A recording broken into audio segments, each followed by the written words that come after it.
read a couple poems from another book now called, my most recent book called The Cradle Place. I want to read this because it's dedicated to Michael Ryan. It's a prose poem. I haven't written many prose poems for many years, but I wrote a few that are in this book. It's called 174517, Primo Levy, an Elegy. Now, that number, Primo Levy was in Auschwitz, in the concentration camp. He did survive, but that was his number, tattooed on his arm, 174517. Primo Levy became a great writer and the author of one of the most astonishingly beautiful and powerful books I've ever read, usually translated as Survival in Auschwitz. And Michael first introduced me to this book many years ago. It's a life-changing book. So this is Primo Levy, an Elegy. He died of suicide not too long ago. He was an Italian Jew. I thought Jews were just other denominations, Episcopalians, Methodists, Jews, Catholics, Lutherans, etc. I knew Hitler hated Jews. I know I hated Hitler. I was a child. The name of our parish was St. Philip's. I had no idea who St. Philip was.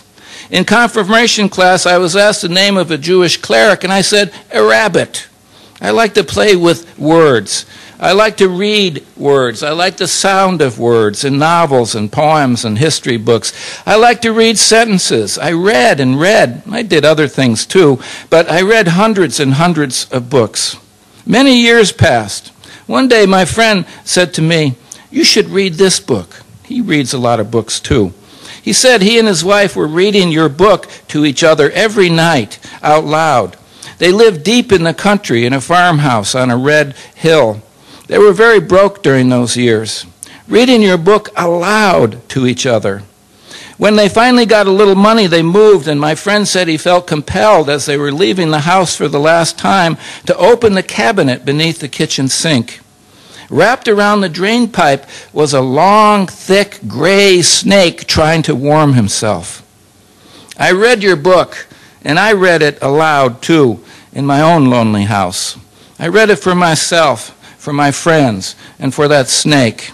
And this is why I'm writing to you now, though you no longer have an address, to tell you, I read your book. I read your book. And I hope all of you do read that book someday. This is called To Help the Monkey Cross the River. To help the monkey cross the river. Sometimes monkeys need a little help. In the jungle, things get hard for them.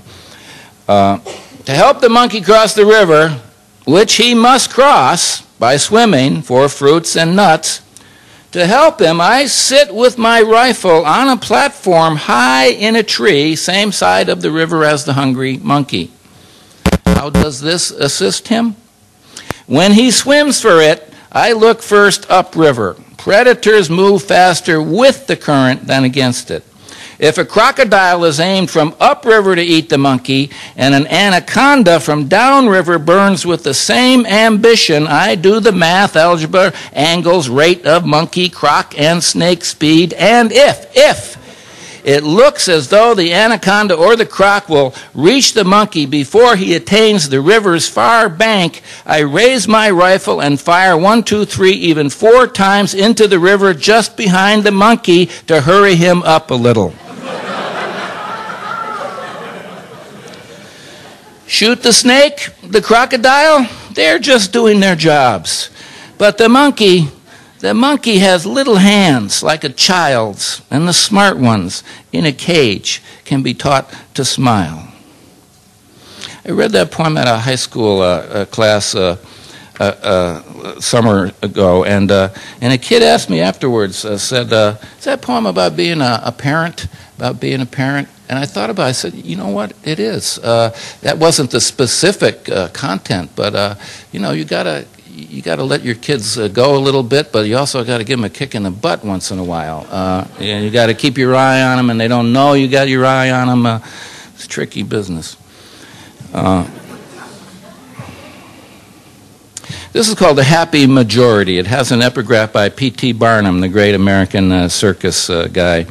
where he says, before I joined the great, and I believe the happy majority, to him the happy majority was all the dead, who he referred to as the happy majority. Before I joined the happy majority, though I doubt one member happy nor one unhappy, I have some plans. To discover several new species of beetle, to jump from a 100-foot platform into a pile big enough to break my fall of multicolored lingerie, to build a little heater, oh, not to join the happy ones until some tasks are done, beside each tulip bulb to speed its bloom, to read 42,007 books, list available by request, to learn to read and or write Chinese, CAT scan, Sanskrit, petroglyphs, and English, to catch a bigot, oh, not to join the happy ones until some tasks are done, by the toe, to kiss the clavicle of, name available by request, to pay my respects again at the grave of John Keats, to abrogate my position in God's nihilistic, oh, not to join the happy ones until some tasks are done, dream, to hold my mother's hand as she leaves this world,